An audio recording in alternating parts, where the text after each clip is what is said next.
Bem-aventurados os misericordiosos, porque alcançarão misericórdia. Mateus capítulo 5, versículo 7. Devo presumir o fato de que você ouviu os discursos anteriores sobre as bem-aventuranças.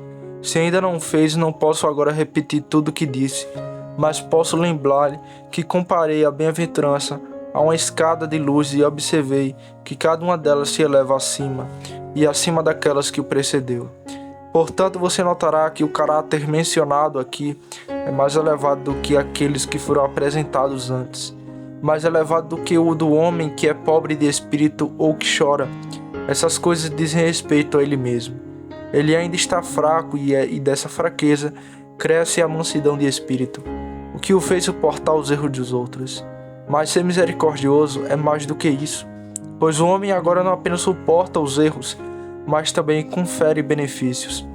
A bem-aventurança anterior diz respeito à fome e sede de justiça, mas aqui o homem foi além da mera justiça.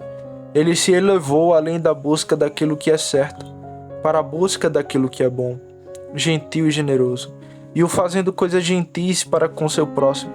Toda escada repousa sobre a graça, e a graça coloca cada estaca em seu lugar. E é a graça que neste lugar ensinou o homem a ser misericordioso, e o abençoou e lhe deu a promessa de que obterá misericórdia. Seria errado tomar qualquer uma dessas bênçãos isoladamente e dizer que todo homem misericordioso obterá misericórdia, ou citar erroneamente qualquer outra da mesma maneira. Por isso, seria distorcer as palavras do Salvador e dar-lhes um significado que ele nunca pretendeu que lhe transmitiram. Lendo estas bem-aventuranças como um todo, vemos que esta misericórdia, da qual estou prestes a falar, é uma característica que surgiu do resto, surgiu de todas as obras anteriores da graça, e o homem não é apenas misericordioso no sentido humano, com humildade que deveria ser comum a toda a humanidade, mas ele é misericordioso num sentido mais elevado e melhor, com a misericórdia que só o Espírito de Deus pode ensinar à alma do homem. Tendo notado a elevação desta bem-aventurança acima das demais, passaremos agora a examiná-la mais de perto. É necessário que sejamos muito cautelosos ao falar sobre isso, e para isso perguntaremos primeiro, quem são essas pessoas abençoadas? Em segundo lugar, qual é a sua virtude peculiar? E em terceiro lugar, qual é a sua bênção especial? Primeiro, quem são essas pessoas abençoadas, os misericordiosos que obtêm misericórdia? Você se lembra que no início de nossas homilícias sobre este Sermão da Montanha, notamos que o assunto de Nosso Senhor não era como devemos ser salvos, mas quem somos salvos. Ele não está aqui descrevendo o caminho da salvação, isso ele faz em muitos outros lugares, mas aqui ele nos dá os sinais e evidências da obra da graça na alma. Do modo que erraríamos muito se disséssemos que devemos ser misericordiosos para obter misericórdia, e que só devemos esperar obter a misericórdia de Deus através, antes de tudo, de sermos misericordiosos. Agora, a fim de deixar de lado qualquer noção legal, que seria totalmente contrária a toda a corrente das Escrituras e diretamente oposta à doutrina fundamental da justificação pela fé em Cristo, peço-lhes que observe que essas pessoas já são abençoadas e que já obteve misericórdia. Muito antes de se tornarem misericordiosos, Deus foi misericordioso com eles. E antes que a promessa completa lhe fosse dada, como em nosso texto, de que obtiveriam ainda mais misericórdia, eles já haviam obtido a grande misericórdia de um coração renovado, que os tornou misericordiosos. Pois primeiro eles eram pobres de espírito, e não é pouca misericórdia sermos esvaziados de nossos orgulhos, sermos levados a ver quão indignos somos aos olhos de Deus, e sermos levados a sentir nossa fraqueza pessoal e necessidade de tudo que possa nos tornar aptos para a presença de Deus. Eu poderia pedir a alguns homens que não conheço maior misericórdia do que sejam abençoados com pobreza espiritual, que possam sentir o quão pobres são, pois eles nunca conhecerão a Cristo e nunca se tornarão eles próprios praticamente misericordiosos, até que primeiro eles tenham visto sua verdadeira condição e tenham obtido misericórdia suficiente para se deitarem aos pés da cruz e ali com o coração partido confessarem que são vazios e pobres. A conexão também mostra que essas pessoas obtiveram misericórdia suficiente para lamentar. Eles lamentaram seus pecados passados com amargo arrependimento. Lamentaram a condição de alienação prática de Deus, a qual o pecado os trouxe, e lamentaram o fato de sua ingratidão para com seu Redentor, e sua rebelião contra seu Santo Espírito. Eles lamentaram porque não podiam chorar mais, e choraram porque seus olhos não conseguiram chorar, como deveriam em relação ao pecado. Eles aprenderam a chorar por nada além do pecado, e por ninguém senão por Cristo. E não é uma pequena bênção ter o coração triste, quebrantado e contrito. Por isso o Senhor não desprezará. Eles também obtiveram a graça da mansidão e tornaram-se gentis, humildes, contentes, afastados do mundo, submissos à vontade do Senhor, prontos a ignorar as ofensas dos outros, tendo aprendido a orar. Perdoa-nos as nossas dívidas, como nós perdoamos aos nossos devedores. Uma grande bênção. Eles realmente obtiveram misericórdia quando seu coração orgulhoso foi abatido, seu espírito altivo foi abatido, e eles se tornaram mansos e humildes em medida como seu Senhor.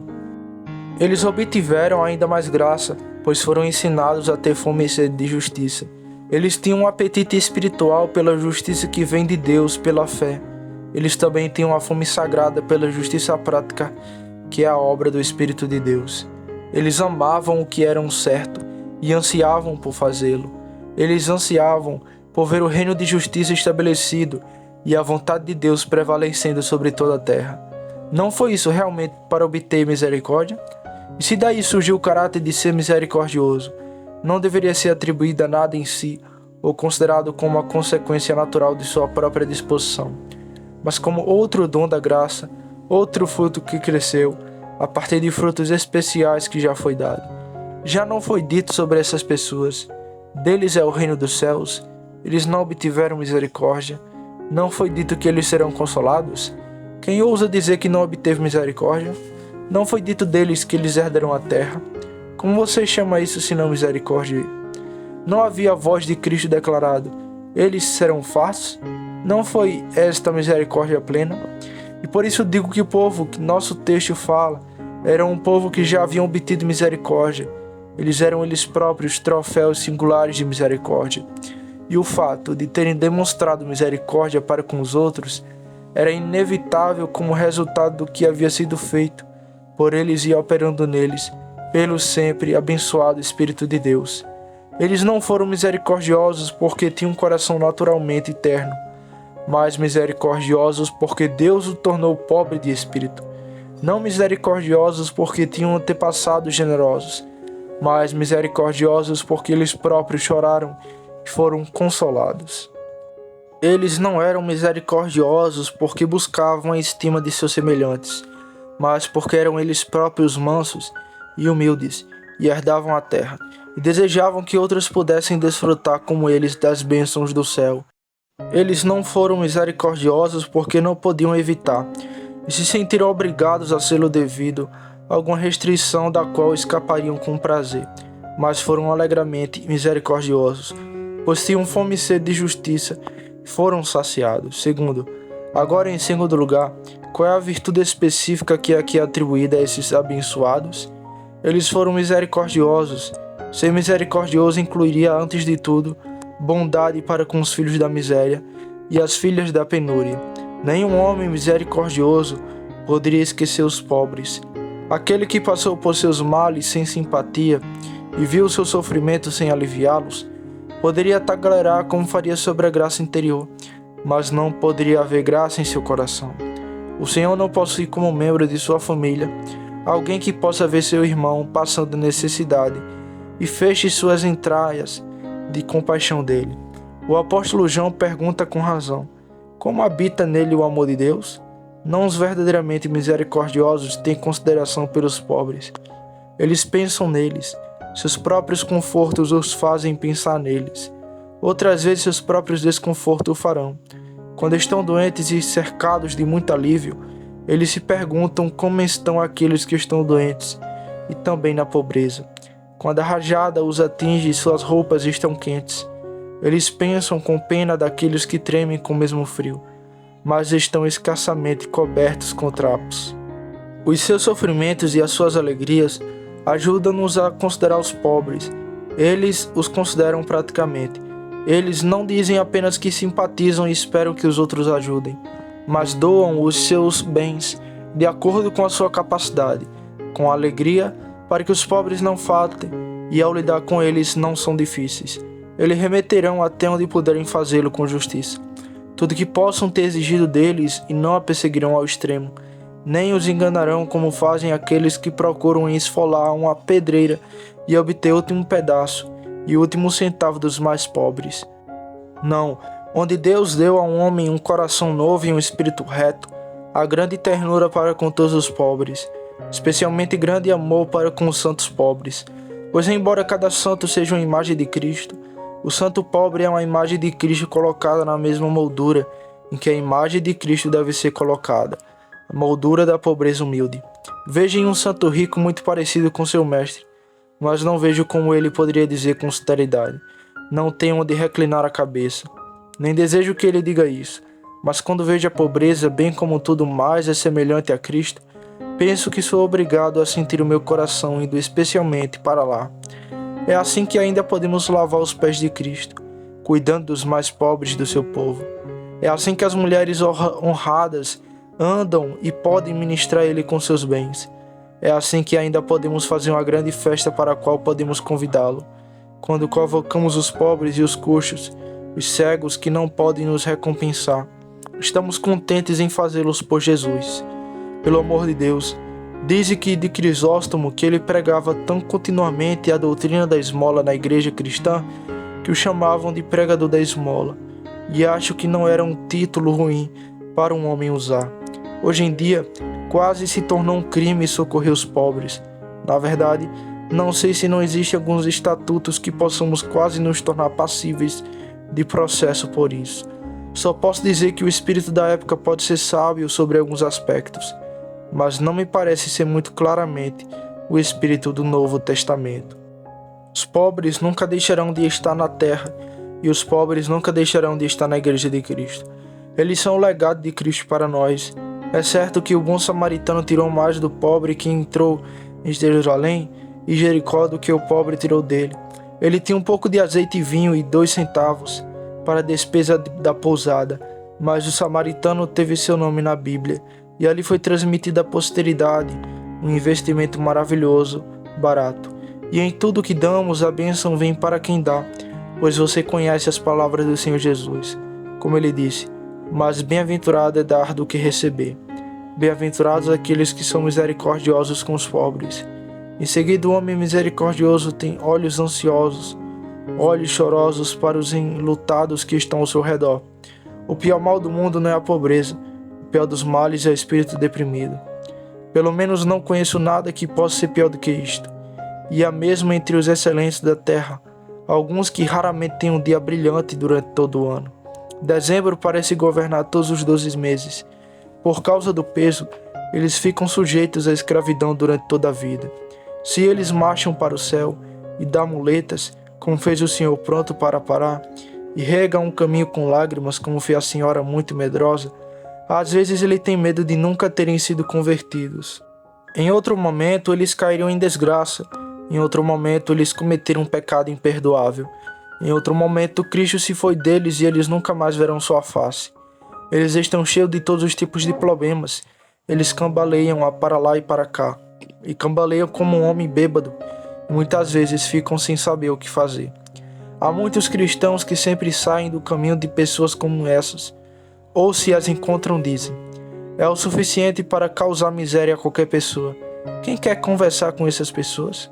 Eles não deveriam estar tão tristes. Eles realmente deveriam estar tão mais alegres. Estão dando lugar ao nervosismo, e assim por diante. Isso pode ser verdade, mas é sempre uma pena dizê-lo. Você também pode dizer a um homem que quando ele está com dor de cabeça, ele está dando lugar à dor de cabeça. Ou quando ele está com febre, que está dando lugar à febre. O fato é que não há nada mais real do que algumas dessas doenças que podem ser rasteadas pela imaginação, pois são reais na sua dor, embora talvez não pudéssemos raciocinar sobre as suas causas. O homem misericordioso é sempre misericordioso com essas pessoas. Ele aguenta seus caprichos. Ele muitas vezes sabe que eles são muito tolos, mas entende que também seria tolo se lhe dissesse isso. Por isso os tornaria mais tolos do que são. Ele não consulta o seu próprio conforto e diz: quero obter conforto a esta pessoa. Ele deseja conferir conforto. Ele se lembra de estar escrito: fortalecer as mãos fracas e confirmar os joelhos fracos. E ele conhece essa ordem: consolai, consolai, meu povo, diz vosso Deus. Falem confortavelmente com Jerusalém. Ele entende que assim como seu Senhor e Mestre procurou o que estava ferido, tratou o que estava quebrado, curou o que estava doente e trouxe novamente o que foi expulso, assim também todos os seus servos deveriam imitar seu Mestre, olhando para ele com o maior interesse por aqueles que estão na situação mais triste. Ó filhos de Deus, se alguma vez vocês têm um coração duro com qualquer pessoa triste, vocês não são o que deveriam ser.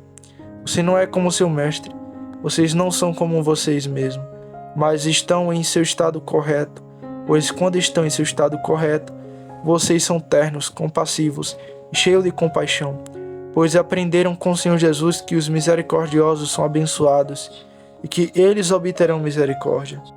Possivelmente, quando você também fica deprimido, como pode acontecer, você poderá se lembrar daquelas palavras sombreteiras e daquelas expressões indelicadas que usou em relação aos outros.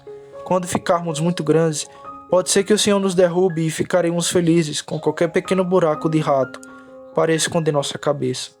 Alguns de nós sabemos o que é ficar feliz com a menor promessa, se pudéssemos alcançá-la, e corremos com entusiasmo para os mesmos textos que costumávamos indicar aos pobres pecadores, e sentimos que eram exatamente os textos que queríamos. Guthrie, quando estava muito doente e prestes a morrer, disse que gostava de ouvir os hinos dos meninos, os hinos das crianças e os homens mais fortes da família de Cristo, que muitas vezes querem os textos dos meninos e os hinos das crianças, até que as promessas das crianças pequenas agradam aos homens grandes quando estão nesse estado triste. Sede misericordiosos, assim como vosso Pai Celestial é misericordioso, para com aqueles que estão abatidos. Esta misericórdia estende-se ao lado do perdão total de todas as ofensas pessoais contra nós mesmos. Bem-aventurados os misericordiosos, isto é, aquelas pessoas que não levam a sério qualquer injustiça que lhes sejam feitas, qualquer insulto, intencional ou não. Um certo governador da Geórgia, nos dias do Sr. Wesley, disse que mandaria açoitar seu servo a bordo de seu navio por beber seu vinho. E quando Wesley implorou que o homem pudesse ser perdoado naquela ocasião, o governador disse: não adianta, Sr. Wesley. Você sabe, senhor, eu nunca perdoo. Bem então, senhor, disse o Sr. Wesley, espero que saiba que nunca será perdoado, ou então espero que nunca tenha pecado. Portanto, até deixarmos de pecar, nunca devemos falar em não perdoar outra pessoa, pois precisaremos de perdão para nós mesmos. Você notará em muitas famílias que surgem brigas até mesmo entre irmãos e irmãs, mas estejamos sempre prontos para deixar de lado qualquer coisa que possa causar irritação ou mal-estar, pois um cristão é a última pessoa que deve abrigar pensamentos desagradáveis. Ocasionalmente, tenho notado grande severidade para com os servos, que às vezes são expulsos de situações e expostos a muitas tentações, e por uma falta que poderia ser curada se fosse perdoada e se alguma palavra gentil fosse usada. Não é certo que nenhum de nós diga: farei com que todos sejam diretamente comigo e farei com que todos saibam disso. Estou determinado em não tolerar bobagem. Pretendo que todos os homens façam o que é certo em relação a mim, e se não, vou corrigi-los. Ah, queridos amigos, Deus nunca falou assim com você. E deixe-me dizer também, se é assim que você fala, não é de forma alguma a linguagem de um filho de Deus. Um filho de Deus sente que ele próprio é imperfeito e que convive com pessoas imperfeitas. Quando eles agem de maneira inadequada com ele sente isso, mas ao mesmo tempo também sente que foi muito pior com meu Deus do que eles foram comigo. Então vou deixar isso passar. Recomendo a vocês, queridos irmãos e irmãs, que tenham sempre um olho cego e um ouvido surdo. Sempre tentei tê-los ao meu olho cego, é o melhor olho que tenho, e meu ouvido surdo é o melhor ouvido que tenho. Há muitos discursos que você pode ouvir, até mesmo seus melhores amigos, que lhe causariam muito sofrimento e produziriam muitos males. Portanto, não os ouça. Eles provavelmente vão se arrepender de ter falado tão mal, se você nunca mencionar isso e deixar tudo morrer. Mas se você disser alguma coisa sobre isso e trazê-lo à tona repetidas vezes, se preocupar com isso e ampliá-lo, e contar algum sobre isso, e trazer meia dúzia de pessoas para a discussão, essa é a maneira de desentendimento familiares que foram feitos. Igrejas cristãs foram destruídas, o diabo foi engrandecido e Deus foi desonrado. Não deixe que seja assim conosco, mas sintamos se houver alguma ofensa contra nós, bem-aventurados os misericordiosos, e assim pretendemos ser. Mas esta misericórdia vai muito além. Deve haver e haverá grande misericórdia no coração do cristão, para com aqueles que são exteriormente pecadores. O fariseu não teve misericórdia do homem que era publicano. Bem, disse ele, se ele desceu tão baixo a ponto de cobrar imposto romano de seu companheiro súdito, ele é um sujeito vergonhoso. Ele pode chegar o mais longe que puder do meu indigno. E quanto à prostituta, não importava se ela estivesse pronta para derramar lágrimas suficiente para lavar os pés do seu Salvador, mas ela era uma coisa poluída, e o próprio Cristo foi considerado poluído porque permitiu que uma mulher que havia sido pecadora demonstrasse assim seu arrependimento e seu amor. Simão e os outros fariseus sentiram essas pessoas se colocaram fora do âmbito da sociedade e assim os deixaram permanecer. Se eles desviaram assim, deixe-os sofrer por isso. Ainda há muito desse espírito neste mundo hipócrita, pois uma grande parte do mundo é uma massa de mais terrível hipocrisia que se possa imaginar. Há homens que vivem em pecado vil, eles sabem que o são, e ainda assim entram na sociedade e são recebidos como se fossem as pessoas mais respeitáveis do mundo. Mas se acontecer de alguma pobre mulher se desencaminhar, querido amigo, ela é vil demais para que esses cavalheiros saibam alguma coisa sobre sua existência. Os canalhas terão uma afetação de virtude, enquanto eles próprios se entregam ao vício mais grosseiro. No entanto, é assim, e há um puritanismo sobre a sociedade que diz imediatamente: erguemos as mãos com horror a qualquer pessoa que tenha feito algo de errado contra a sociedade ou contra as leis do país. Agora, um cristão pensa coisas muito mais difíceis sobre o pecado do que um mundano. Ele julga o pecado de acordo com a regra muito mais severa do que os outros homens, mas sempre pensa gentilmente no pecador, e se pudesse daria a sua vida para recuperá-lo, como seu mestre fez antes dele. Ele não diz: fique sozinho, não se aproxime de mim, pois sou mais santo do que você. Mas ele considera que sua principal preocupação na terra é clamar aos pecadores: eis o Cordeiro de Deus que tira o pecado do mundo. Portanto, o cristão misericordioso não é alguém que exclui ninguém. Ele não é alguém que pensa que alguém está abaixo de sua atenção. Ele ficaria feliz se pudesse trazer Jesus aos mais caídos e os mais depravados. E aqueles queridos irmãos que estão mais completamente ocupados nesta santa obra, nós honramos, pois quanto mais baixo eles tiverem que ir descer, maior será sua honra aos olhos de Deus, por terem permissão para varrer os próprios canais do pecado para encontrar para Cristo. Pois certamente as joias mais brilhantes de sua coroa surgirão dos lugares mais escuros e sujos onde foram perdidas. Bem-aventurados os misericordiosos, que cuidam dos caídos, porque daqueles que se desviaram, porque alcançarão misericórdia. Mas um cristão genuíno que tem misericórdia das almas de todos os homens, ele não se preocupa apenas com a classe extremamente decaída, assim chamada pelos homens do mundo, mas considera toda a raça como decaída. Ele sabe que todos os homens se desviaram de Deus, todos os homens estão encerrados no pecado e na incredulidade, até que a misericórdia eterna venha para sua libertação. Portanto, sua piedade vai para os respeitáveis, os ricos e os grandes. Ele muitas vezes tem pena de príncipes e reis, porque eles têm tão poucos para lhe dizer a verdade.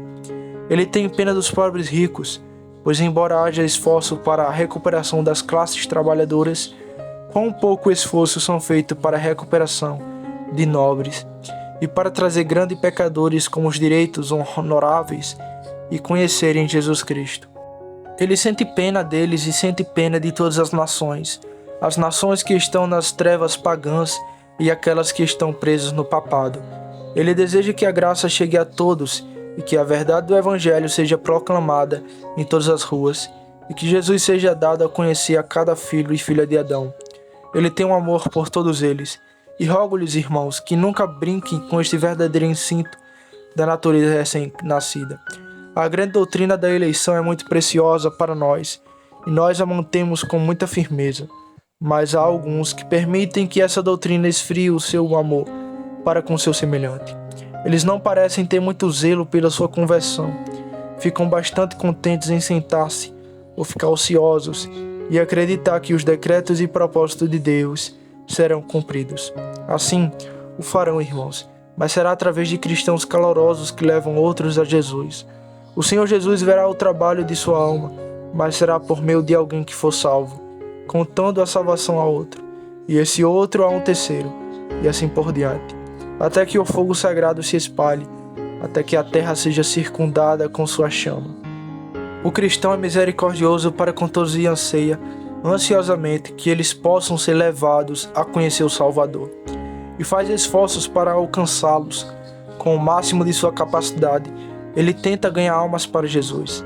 Ele também ora por eles. Se ele é realmente um filho de Deus, ele reserva tempo para suplicar a Deus pelos pecadores e dá o que pode para ajudar outros a gastar seu tempo dizendo aos pecadores o caminho da salvação, suplicando-lhes como embaixadores de Cristo. O homem cristão faz disso um de seus grandes deleites. Se de alguma forma ele puder transformar um pecador, pelo poder do Espírito e do erro de seus caminhos, e assim salvar uma alma da morte e esconder uma multidão de pecados, tenho muito mais coisas a dizer sobre esta misericórdia, e é um assunto tão vasto que não posso dar todos os seus detalhes. Certamente significa no fundo um amor a Deus, que se manifesta por desejos misericordiosos pelo bem das criaturas de Deus. O homem misericordioso é misericordioso com sua besta. Não acredito na piedade de um homem que é cruel com um cavalo. Às vezes há necessidade do chicote, mas o homem que usa cruelmente certamente não pode ser um homem convertido. Às vezes há cenas em nossas ruas que podem muito bem provocar a Deus e descer indignado e punir a crueldade de pessoas brutais com animais brutos. Mas onde a graça de Deus está em nosso coração, não causaremos dor desnecessária a uma mosca. E se no curso das necessidades da humanidade, a dor deve ser dada aos animais inferiores, o coração cristão está sofreu e tentará inventar todos os meios possíveis para evitar que qualquer dor desnecessária seja suportada por uma única criatura que a mão de Deus criou. Há alguma verdade naquela frase do antigo marinheiro: reza bem aquele que ama bem tanto o homem como os pássaros e os animais. Há um toque, mesmo nem sempre de graça, de algo semelhante à graça na bondade de coração, que todo cristão deve sentir para com todas as coisas vivas que Deus criou. Além disso, o homem misericordioso mostra sua misericórdia para com seus semelhantes de muitas maneiras desse tipo. Ele é misericordioso com seu caráter, misericordioso com e não acreditar em muitos relatos que houve sobre homens considerados bons. Conta-lhes uma história surpreendente, muito depreciativa para o caráter de um irmão cristão. E ele diz: agora, se esse irmão ouvisse essa história sobre mim, eu não gostaria que ele acreditasse nisso de mim, a menos que ele investigasse e fosse que tenho certeza disso. E não acreditem nisso a menos que seja forçado a fazê-lo. É algo maravilhoso para os cristãos terem confiança no caráter uns dos outros. Onde quer que isso reine numa igreja, impedirá um mundo de tristeza. Irmão, tenho mais confiança em você do que jamais poderei ter em mim mesmo. E como posso realmente dizer isso? Você também deveria ser capaz de dizer o mesmo de seus companheiros cristãos. Não esteja pronto para receber tais relatos. Há tanta maldade em acreditar numa mentira como em contá-la, se estivermos sempre prontos a acreditar nela. Não haveria caluniadores se não houvesse receptores e crentes na calúnia, pois quando não há procura de um artigo, não há produtores do mesmo. Se não acreditamos em más notícias, o fofoqueiro ficará desanimado e abandonará seu mau comércio. Mas suponha que sejamos obrigados a acreditar nisso. Então, o homem misericordioso mostra sua misericórdia, não repetindo isso. Infelizmente, diz ele, é verdade e sinto muito, mas por que deveria publicar no exterior? Se acontecesse de haver um traidor no regimento, não creio que os outros soldados iriam publicá-lo em todo lado e diriam: nosso regimento foi desonrado por um dos nossos camaradas. É um pássaro doente que suja o próprio ninho, e é um professor doente quem usa a língua para contar as faltas e e fracassos de seus irmãos. Então, suponha que tenhamos ouvido falar de tal coisa. O homem misericordioso sente que é seu dever não repeti-lo. Muitos homens foram arruinados para o resto da vida por alguma falha que cometeram quando jovem e que foi severamente tratada. Um jovem apropriou-se indevidamente de uma quantia em dinheiro e foi levado perante os magistrados e colocados na prisão, tornando-se assim um ladrão para o resto da vida.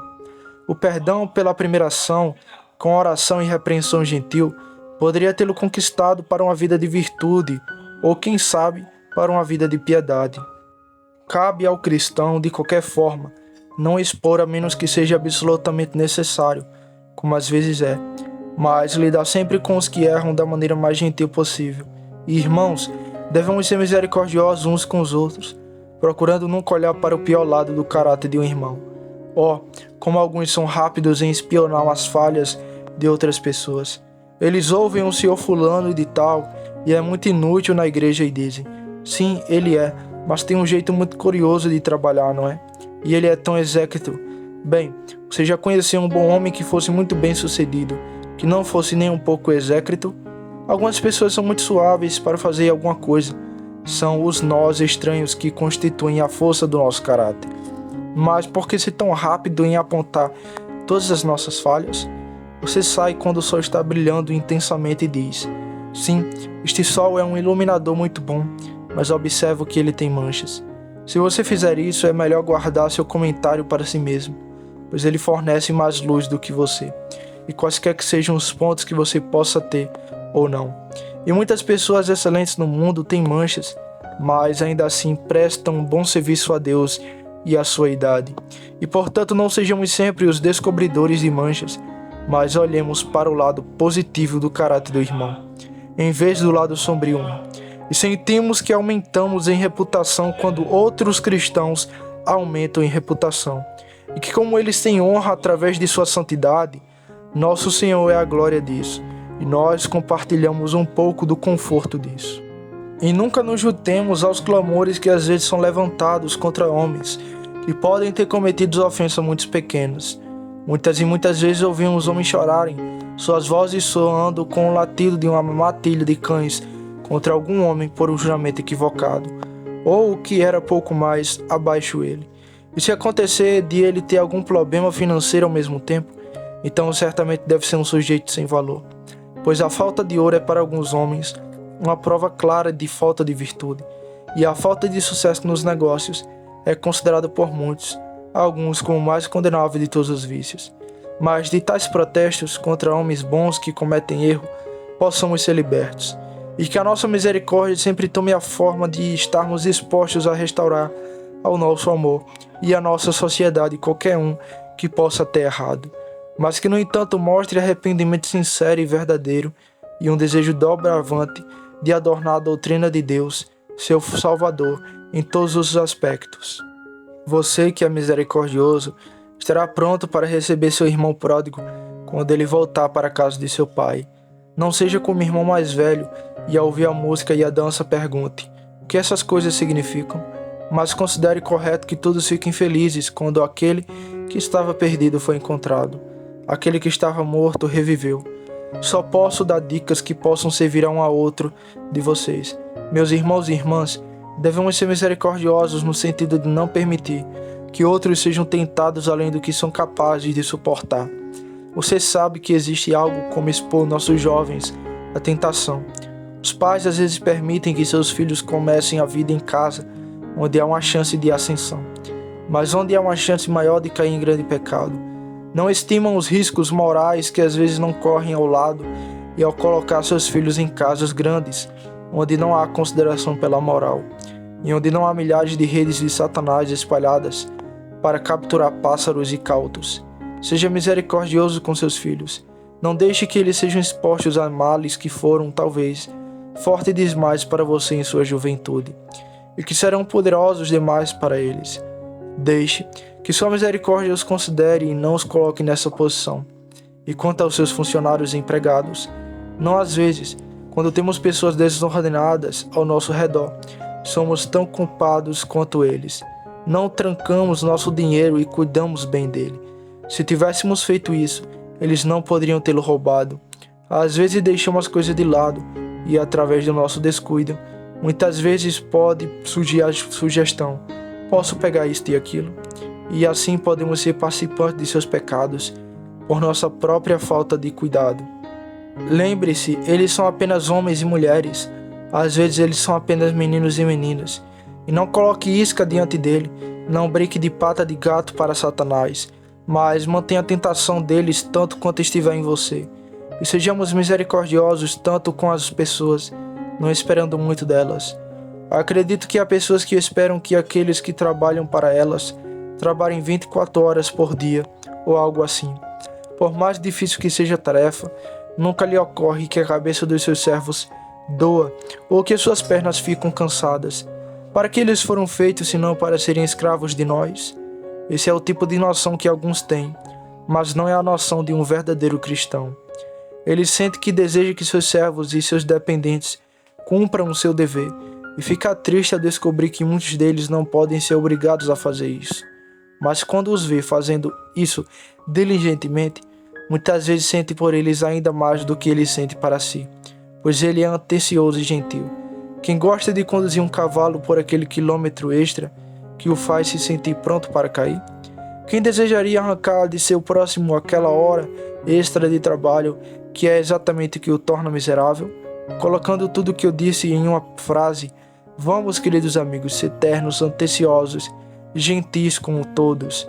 Oh, diz alguém, se andássemos pelo mundo agindo assim, seríamos impostos, seríamos maltratados, e assim por diante.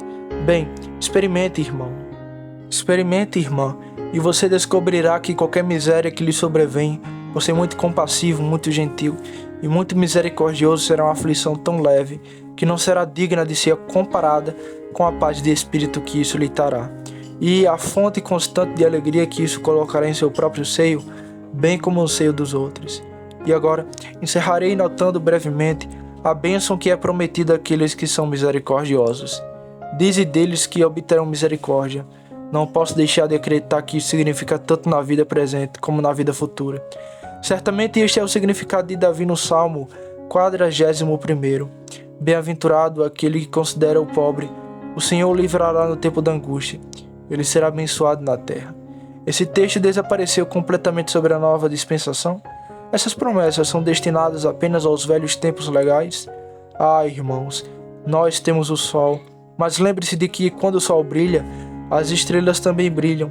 Não as vemos por causa do brilho maior, mas todas as estrelas estavam brilhando, tanto de dia como de noite, e aumentando a luz. E assim, embora as promessas maiores do Evangelho às vezes nos façam esquecer as promessas da antiga dispensação, ainda assim elas não são canceladas. Eles ainda estão lá e foram confirmados, foram feitos sim, e amém em Cristo Jesus, para a glória de Deus por nós. Acredito firmemente que quando um homem está em apuros, se ele foi capacitado através da graça divina a ser gentil e generoso para com os outros, ele pode olhar para Deus em oração e dizer: Senhor, aí está a tua promessa. Não reivindico nenhum mérito por isso, mas a tua graça me permitiu, quando vi outros na mesma condição que eu, ajudá-los. Senhor, cria-me um ajudador. Jó pareceu sentir algum conforto com este fato. Não é o nosso maior conforto, o nosso melhor, como eu disse. Não é o sol, é apenas uma das estrelas. Ao mesmo tempo, não desprezamos a luz das estrelas. Acredito que Deus muitas vezes ajudará e abençoará em assuntos temporais aquelas pessoas a quem Ele abençoou, com um espírito misericordioso para com outros. E muitas vezes é verdade, num outro sentido, que aquele que for misericordioso obtém misericórdia, porque obtém misericórdia dos outros. Nosso Salvador disse: daí e ser-vos-á dado, boa medida, recalçada, sacudida e transbordante os homens darão em teu seio, pois com a mesma medida que vocês medirem, ela será medida para vocês novamente. Haverá esse tipo de sentimento geral. Se um homem fosse severamente justo e nada mais, quando ele descesse no mundo, poucos teriam pena dele, mas aquele outro homem cujo esforço sincero era ajudar os outros, quando se encontram em apuros, todos dizem: sentimos muito por ele. Mas o significado completo do texto, sem dúvida, refere-se àquele dia sobre o qual Paulo escreveu a respeito de seu amigo Onésipo, O Senhor lhe conceda que naquele dia ele encontre misericórdia do Senhor. Não pense que eu estou pregando a misericórdia como uma obra meritória. Fiz o meu melhor no início para deixar tudo isso de lado, mas como evidência da graça. A misericórdia é uma marca muito proeminente e distintiva. E se você quiser uma prova disso, deixe-me lembrá-lo de que a descrição do próprio Salvador do dia do julgamento é assim. Então, o rei dirá aos que estão à sua direita: Vinde, bendito de meu Pai, possuí por herança o reino preparado por vós desde a fundação do mundo. Porque tive fome e deste-me de comer, tive sede e deste-me de beber. Era estrangeiro e hospedaste-me, nu e vestiste-me, adoeci e visitaste-me, estive na prisão e foste-me ver-me. Isto, portanto, é evidência de que eles foram abençoados pelo Pai. Amém.